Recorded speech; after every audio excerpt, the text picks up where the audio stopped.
Nina la Baba na la Mwana Roho Mtakatifu, amina. Ewe Kenya nchi yangu, ewe Kenya baba yangu, ewe Kenya mama yangu, sitakuacha milele.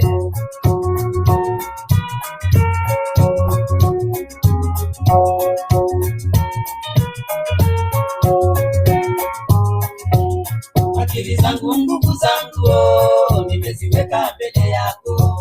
Bibi yangu na watoto, nimewaweka mbele yako.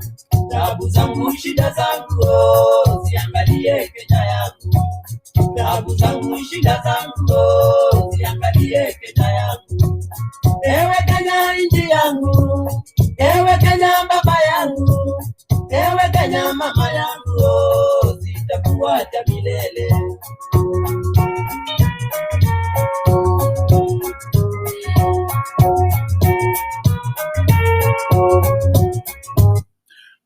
Thank you very much, our fans, this evening. Thanks to the International Cultural Conference and Congress for recognizing the good work that we are doing to maintain, sustain, and expand our culture. Believe you me not, the Caribbean world, not anywhere else, has recognized the great work we are doing to our people, including playing the hardball. And this is why tonight we got this great cup as a recognition for the good job we are doing. And to you all our fans, as we have always promised, we will be with you all the time and giving you the best of the best. And you know what? Like we have always said, we will bring you issues as they are and feel that. Why do we say that? Tonight, we will be tackling the hardball. Going back to our mother country, Kenya, we have a number of issues that we'll be interrogating tonight. James, what is this that we have tonight? Oh, thank you, Bwana Kafiro, and thank you, mtazamaji na msikilizaji. Tonight, we are going to tackle that big topic that is going on around the mouth of every Kenyan in the wake of the 3 by-elections that took place yesterday, and also in the wake of what happened, the ruling that shook Kenya by storm when the High Court ruled and made that ruling. That's what we're going to be discussing. Yeah, thank you very much. On the same note, we shall be looking at the reactions of the leadership, Kenyan leadership. We'll see what Raila said when the elections were done. We know what Ruto said, and we know what Kuria feels about this. What has the president said? What is the president's position? What is likely to be the effects of these by-elections in the country?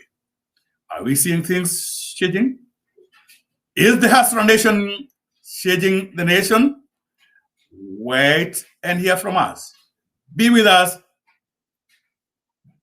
Keep posted. And please don't leave your seats.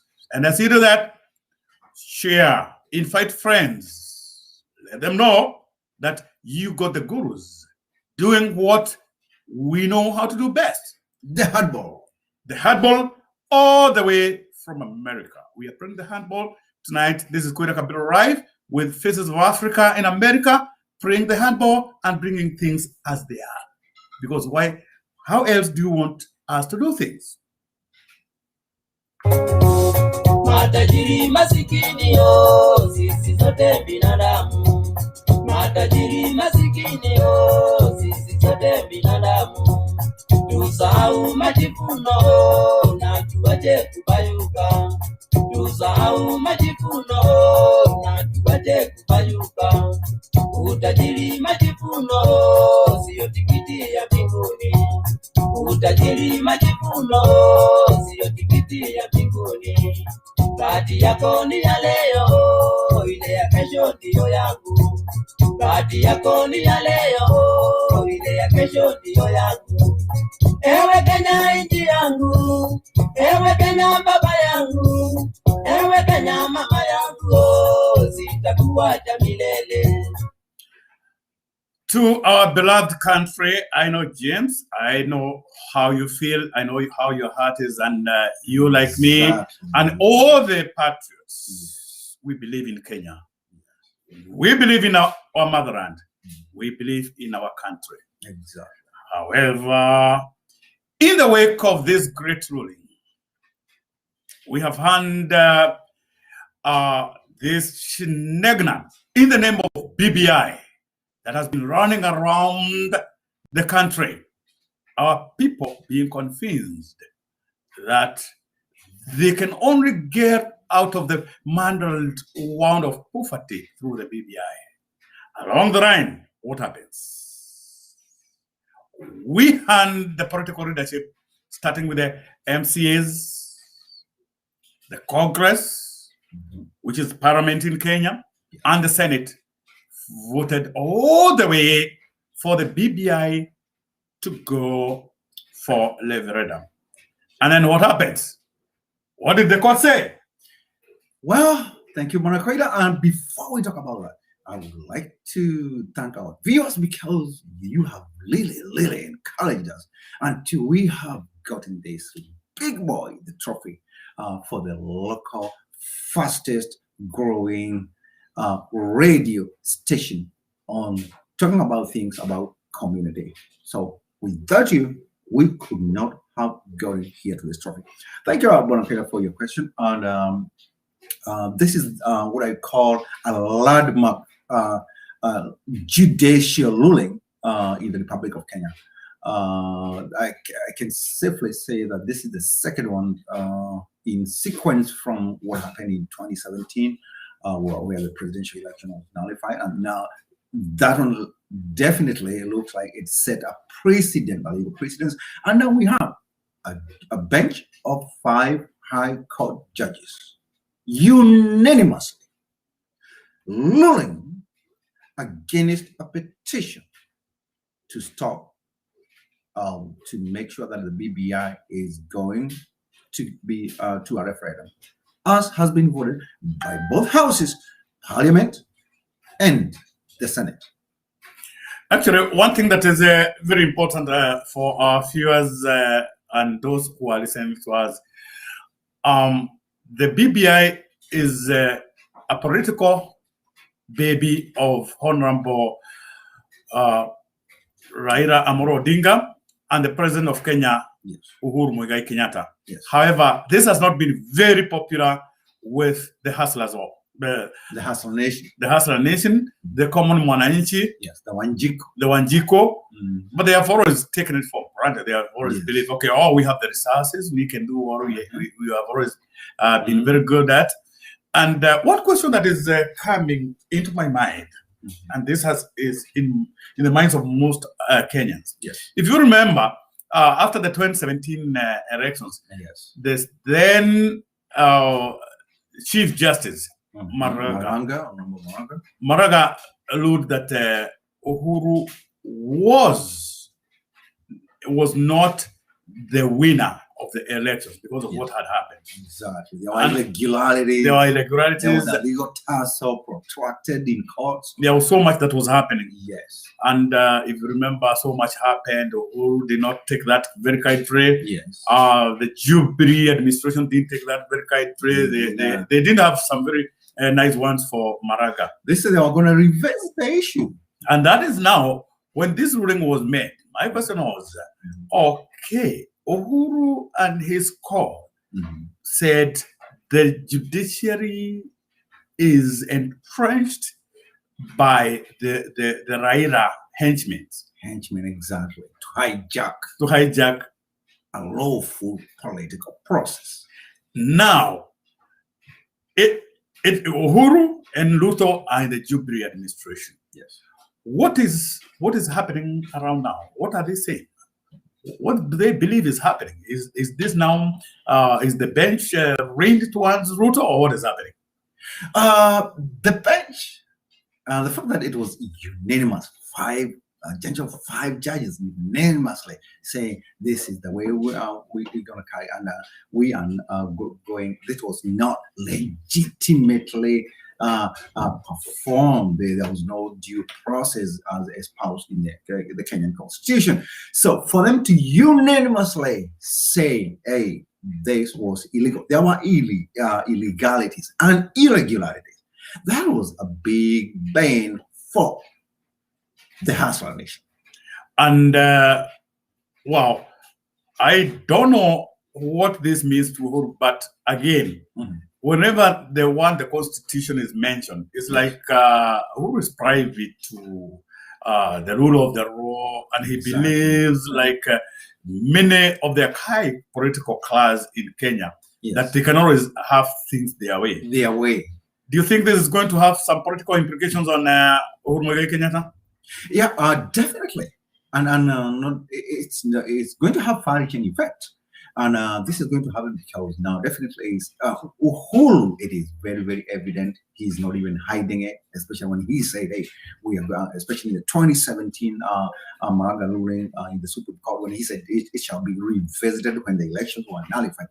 That was not in good faith when it comes to the rule of law, because in the rule of law, we all agree that the trinity, the democratic trinity, the executive, the legislature, and the judiciary should be independent of each other. Independently, completely independent, without any branch having more power over the other, but just working as checks and balances in government.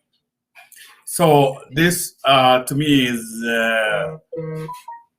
I have a feeling like there's a marriage between what the court ruling and what have come of the by-elections that were happening in the country. I do see a correlation of the same. Do you feel like because we were looking at the reaction of the masses, and it was like, oh my God, this was that the BBI is dead. This was wrong, overdue. We believe this is what should have happened. And then there are by-elections, and the by-election, the mood in the country was like, oh my God, Uhuru and Laida cannot have their way. Exactly. Now the voters, including in Uhuru's own home turf, his home turf, which is Juja, they voted against the Jubilee administration. Exactly. And they voted a party that is very close connected to the Hustler Nation, and by extension, the deputy president. Exactly. Do you think that is the correlation is that the mood is going down? Yes. To Wanjiko. Yes, exactly. Thank you. And what I predict has been happening on is when Jubilee, when there was Uhuru, they started on a very, very high note, and there was so much euphoria. It was a big deal for the duo, Uhuru and Ruto, coming together and wearing the same uniform and all that. There was a lot of hope that, hey, these guys are going to change. And especially when they came in and did something that has never been precedented in politics, when they call themselves the digital duo. You know, the two of them, it has never been such a political amassing in publicity. And now everybody had very high expectations. But unfortunately, things have been, the economy has hit, is in the doldrums. Things are going down and down and down. And people, the pressure, the emotional pressure, political pressure has been increasing. So everybody, the Wajiko, the common man and woman, the citizenry have been, the pressure has been building up. And now it just took one little thing. And the last straw was the economy hitting the rock bottom. Well, I looked at reactions of some of the leadership leaders in the country over what happened. And by the way, let's start by congratulating this gentleman, Komburi. Komburi. And by the way, it means, what does it mean? Komburi. Komburi is to go and confess. Oh. And this guy, what is happening in the social media is like, I've seen people say, Komburi asks Uhuru, Tungo, and Kumbura. Kumbura, that's a confession in the Catholic Church. Hey, yeah, Uhuru is a Catholic. Oh, yeah, and a staunch one. A staunch one. Very staunch Catholic. So he's being asked to go and confess. You need to go and confess this sin. Yeah. I believe. His administration has been sinning for a long time. And he needs to do something. And being the party leader at the helm, he needs to go on behalf of his Jubilee administration to go and make a confession. Kalbori just said that. Look at what happened in Lurie. Lurie is another central Kenya. Look at what is happening. Exactly. Again, Uhuru, the Kikuyu kingsman, the Kikuyu kingpin, loses another one. I don't remember any time since the first president. I don't think I remember anyone losing. Thank you, Rosemary. Anyone losing a seat, and I think this is why Moi would have done anything. They have tried, but this time they cannot get anywhere. Exactly. The tax have changed. Things have changed, and we've come a long way. And I think I'm being done in a different way. Watu wamelevuka. Wanasikianga wakisema siku hizi sijui kuomoka nini, wanasema tumeomoka. Yes. Oh my God! Is it?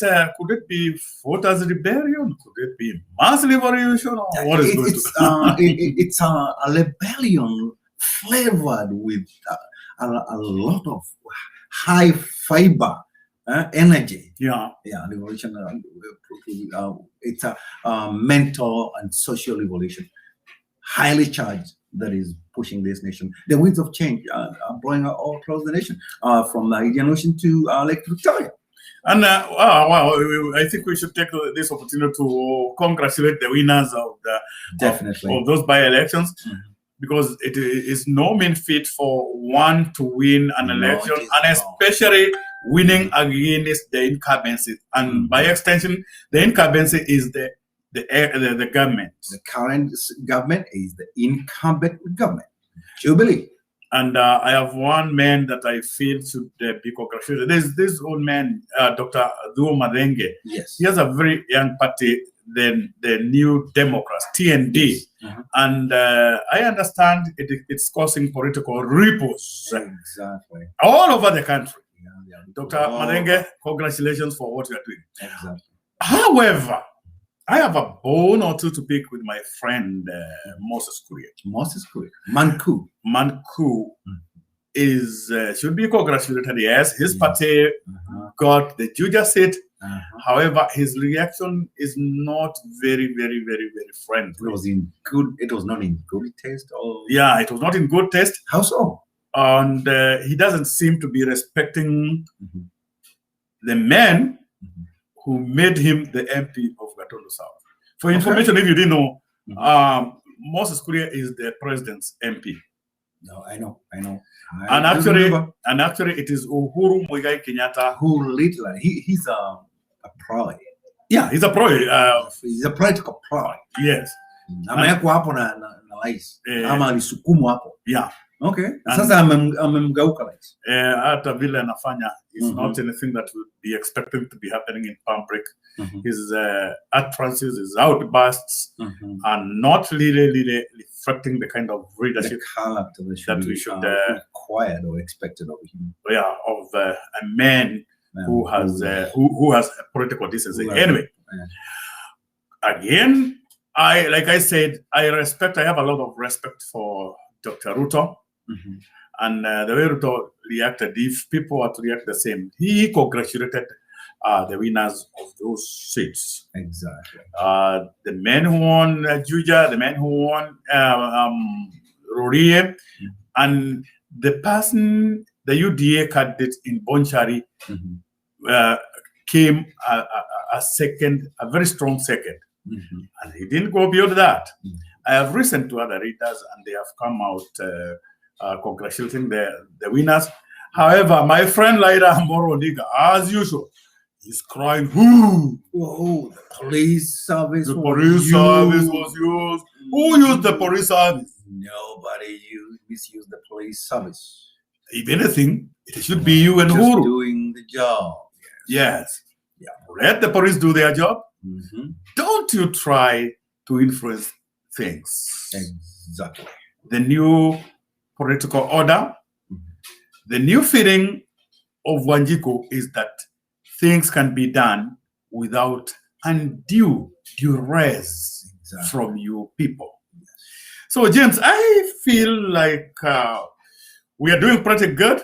And as always, there's one thing that is we cannot forget whenever we get a chance. Yes.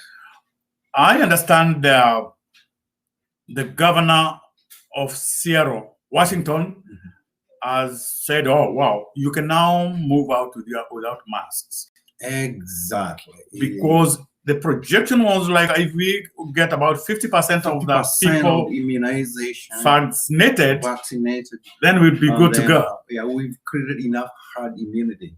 And that is what has been going on. It also came from the President Biden from Washington, D.C. So this is what the government has said in Washington from Olympia is exactly coming in the wake of what Joe Biden said from Washington. We have had enough herd immunity. We have reached the numbers that had been encompassed, that have been projected. And in that way, we have enough herd immunity. So it's like that is positive. And in Kenya, as we talk politics, what is happening? Do you have any idea what is happening as pertains to vaccination? In the Republic of Kenya? Yeah, sure. I don't think, from what I have getting from the crowd, thank you, Rose Banya. Thank you for watching us. What I have is it's not very, very encouraging. It's a very slow process, and there seems to be a lot of confusion. Yeah, I understand. Even as we talk, the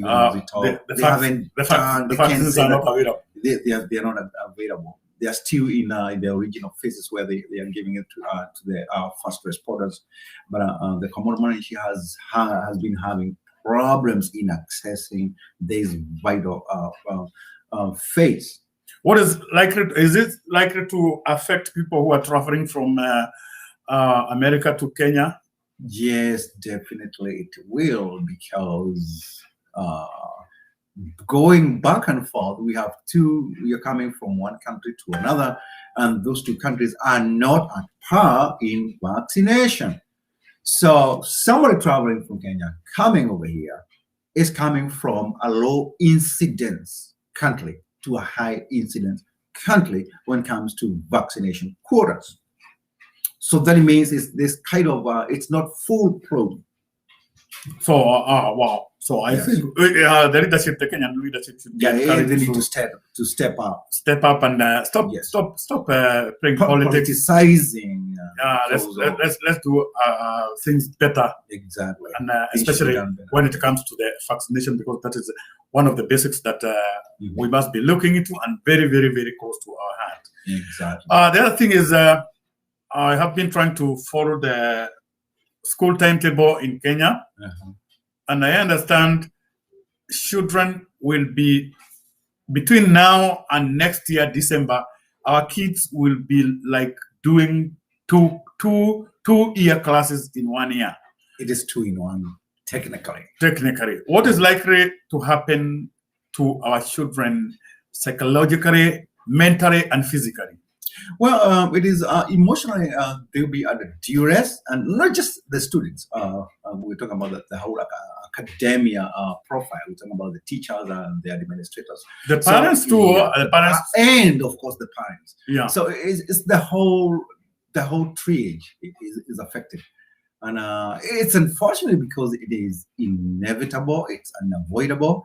And this is not just happening in Kenya, it's happening literally across the globe, although every government or jurisdiction is handling it in a different way, but everybody is under duress. Do you think this is the best way that Kenya could handle the situation, or could they handle it better? They could have handled it much better by making more consultation with the administrators and the Ministry of Health. Thank you. On the same note, I was looking at what is happening again in Kenya, because I understand Kenya is ranked as one of the most corrupt countries in the world. Definitely. And I saw somebody react about the NYS. There was a scandal that was there many years ago. Yes, and it has not gone. It's not gone yet. Is not going yet. Is not gone. Not going nowhere. And I saw one Anne Waiguru. I think she's the governor of Kirinyaga or something like that. I thought when she got married to Moranga, she should not be the governor of Kirinyaga. But I saw her congratulating herself for doing a great job and saying is like she has been absolved from any wrongdoing pertaining to NYS. I am not buying that absolution theory because who has absolved her? Well, just like you, I said, can she go tell this to the mountains? Or to the birds. If not to the dogs, anyway. Yeah. And I think we need to step up matters in our country because things we can do things better than we are doing. Exactly. So, James, I am excited because we have been able to tackle what was very important. We know what the court says, and towards that end, somebody mentioned to me like Mother Kome has been put there as a decoy, and she's likely to come in, to step in and change the ruling of the judges. What is likely to happen? What are the implications? Well, I would say that's everybody is entitled to their own opinion, and basically, to me, that's a general conjecture, or that's what some people or a group of people are thinking. But I believe it is too far to call, knowing that definitely they are going to the Court of Appeal. The High Court has done that, and this is now going to the Court of Appeal. It will be a little vague. It's early to predict that kind of calling her a decoy. So thank you, James, and our viewers, we appreciate you very much as always. Like I say, we play the handball. I am excited because we have played the handball with you, and hand in hand with that, we call you to celebrate with us. It is no mean feat to be appreciated as the fastest growing media house from Africa. Exactly. This is the best thing that is happening to us. Yeah. We have grown from humble beginnings. Here we are. We have grown by the number of views and the number of comments and subscription within a given time. So they look at the rate of change. We call upon you, our good listeners, please continue subscribing. Subscribe, and share, comment, and tell that other person we are available. Yes. If you want to reach us, you can always go give me a call, 206-432-0477. James too is available. This is 206-775-0386. And also you can leave a comment down there, and so that way we can gauge exactly what's going on the crowd, ask a question or propose a topic we should be able to discuss. That way we can see what is going on across the board. Our viewers, what more do I have to say? Learn to tell you Kenyans, we are proud of what we are doing. If it is within you, if we must have a revolution through the vote, may the power of the people be seen to happen. Thank you. Thank you very much. This is 11:50 p.m. Pacific Standard Time. It should be 10 hours ahead. That should be 9:51 a.m. in the morning. So have a beautiful, prosperous day. And for those locally watching us, have a good night. This is James Kathenji and Koira Kabiro. Ciao. Aruta continua.